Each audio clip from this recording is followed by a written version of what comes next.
talk about a subject this week that is a little bit difficult to explain, especially in our society, because we live in this somewhat upside down culture.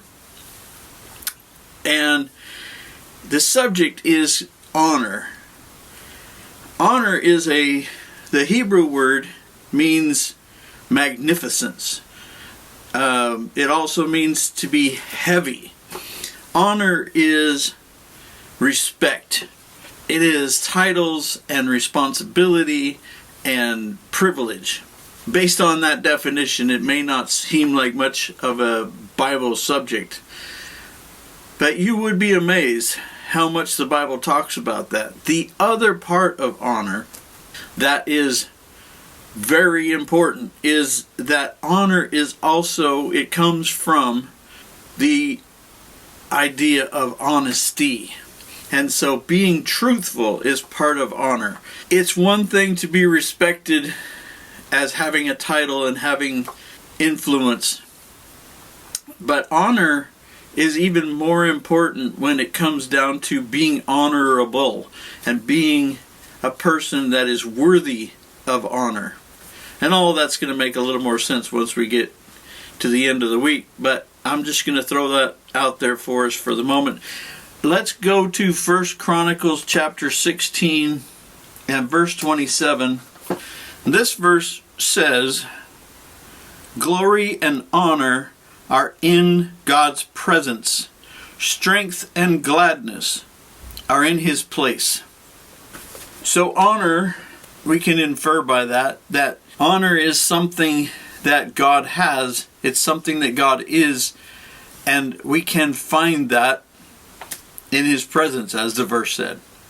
All right, go on to Exodus chapter 20 and verse 12. This is a very famous scripture to most people, especially to Christians, because we understand from when Jesus quoted this scripture and He said, "Honor your father and your mother, so that your days may be long," in other words, you have a long life, "upon the land which the Lord your God gives you."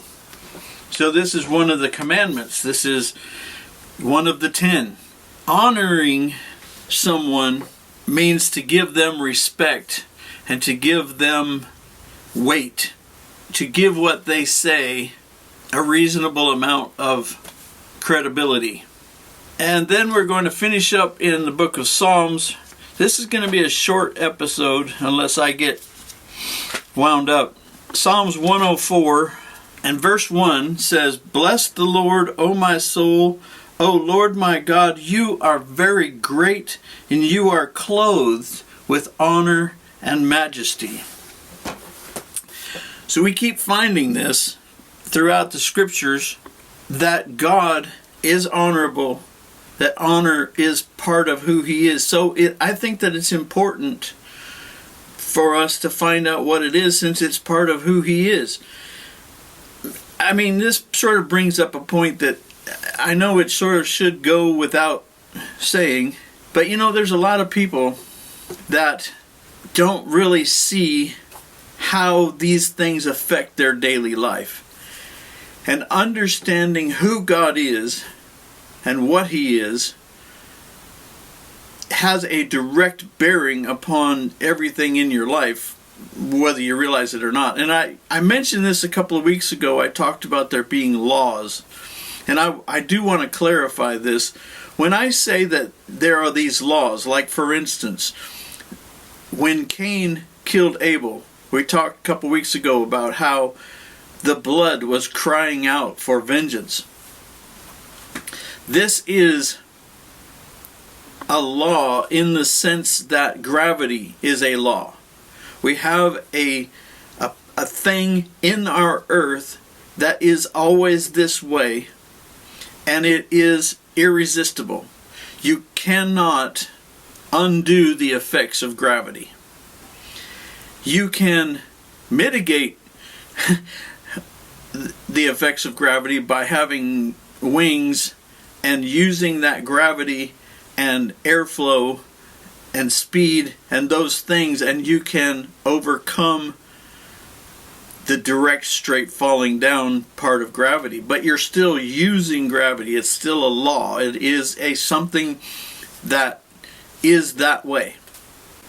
And I wanted to clarify that because there are a lot of people in our culture who sort of have this idea that a law is just something that somebody made up and said, if you steal something from the store, then you should go to court and pay a fine.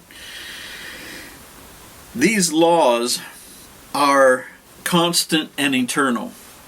And understanding how God is and how God works helps us to understand why things happen and how things happen. And that's the reason we're talking about honor. It's not just because we're going to find out, hey, let's see what this word means. It is part of who God is.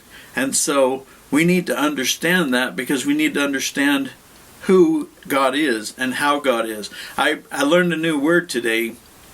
It's called syncretism.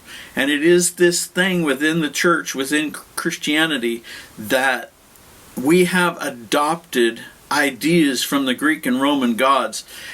And I think that's the reason why so many churches have difficulty seeing a difference between Yahweh God, Jesus, and Zeus or Jupiter. And they are not alike in almost every single way. But yet we have these views that have been brought down to us over the thousands of years of mixing Greek and Roman culture with Christianity. And this mixing has perverted and distorted our view of who God is. And so we have this view of God as being this guy throwing lightning bolts and passing out curses and passing out blessings. And that God is not in the Bible. It is a heresy and a perversion that has infiltrated into our churches, and it's the reason why so many of us have such a odd understanding of who God is. All right, so tomorrow we're going to come back and talk some more about honor, and I really appreciate y'all being here this week. If you have anything to add to the discussion, I hope you will send me an email and talk to me about it, and I'll see you tomorrow. All right, take care. Bye-bye.